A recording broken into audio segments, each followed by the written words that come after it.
Hi, this is Joe, and welcome back to the second video on the battery-powered vacuum lithium-ion conversion. Let's continue with the build.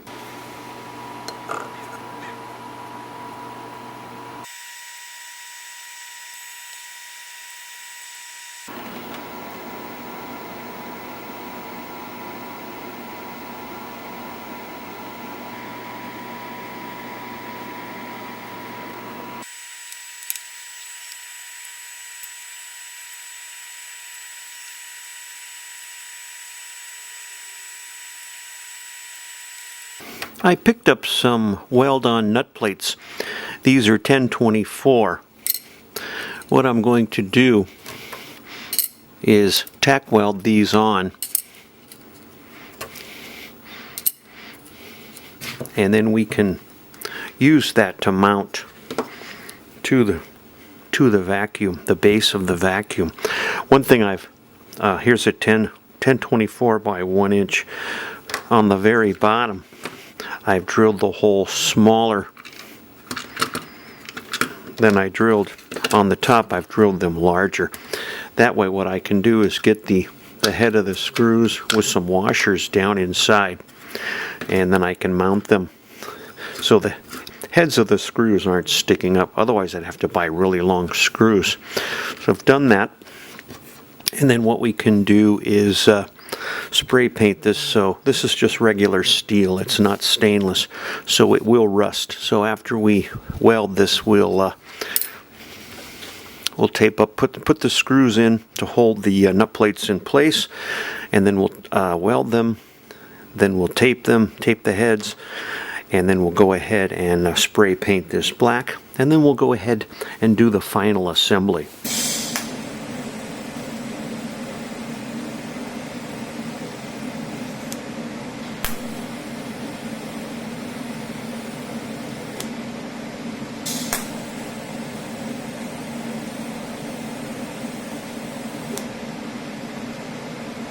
We have the nut plates welded on. We wiped it down with acetone.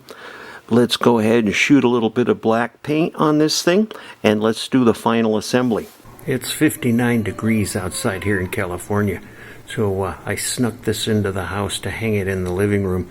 Otherwise it's going to take forever to dry, so we're going to have to keep this a secret from the wife, otherwise I will be shot. We've started to mount the metal plate with the nut plates to the USB adapter, so we have half of it on. Now what we're going to do is we're going to put the wire harness and the battery terminals in through the case, and then we're going to come in and wire the other side. I'll show you how that is progressing as we start assembling the battery adapter to the vacuum housing. Let's go ahead and prep the wires and then solder the battery connector to the motor.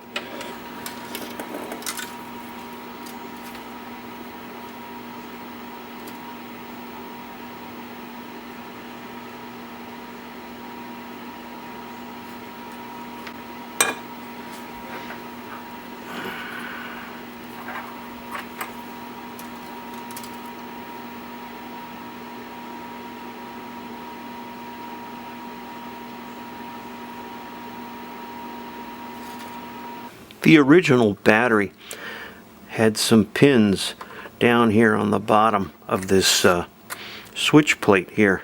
So what I did was I used a meter and tested out this. I also looked at the old battery and traced out the wires to these pins. So the positive of the battery goes here, the negative goes on the outside to the battery. And I've tested it and it works. So let's finish up with the final assembly. I just have one screw holding the battery adapter onto the metal plate here with the nut plates. So we have a filter we have to put in, and we have a button to release the front vacuum housing. We have a little handle guard here, and we have a switch. So we have to assemble all of this. So let's go ahead and do that.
We have all the screws in the USB adapter. Let's go ahead and plug in the battery.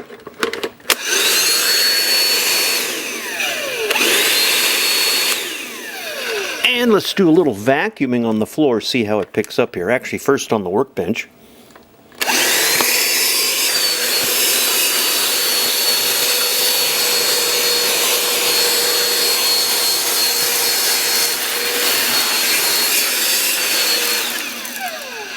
Actually really strong. We overvolted this from 15.6 volts to 20 volts.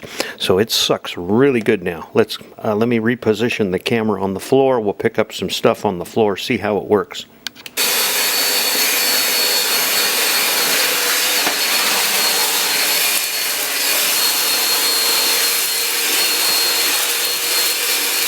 So there you have it. I took a NiCad Black and Decker battery vacuum. The batteries were very old and they had a tremendous amount of battery sag. Wouldn't work, the vacuum wouldn't suck for more than 30 seconds. So we adapted a 20 volt Bauer, which comes from Harbor Freight, lithium-ion battery, to a battery pack that we can take this off and charge this independently. We overvolted this. Original battery pack was 15.6 volts. We overvolted it to 20 volts.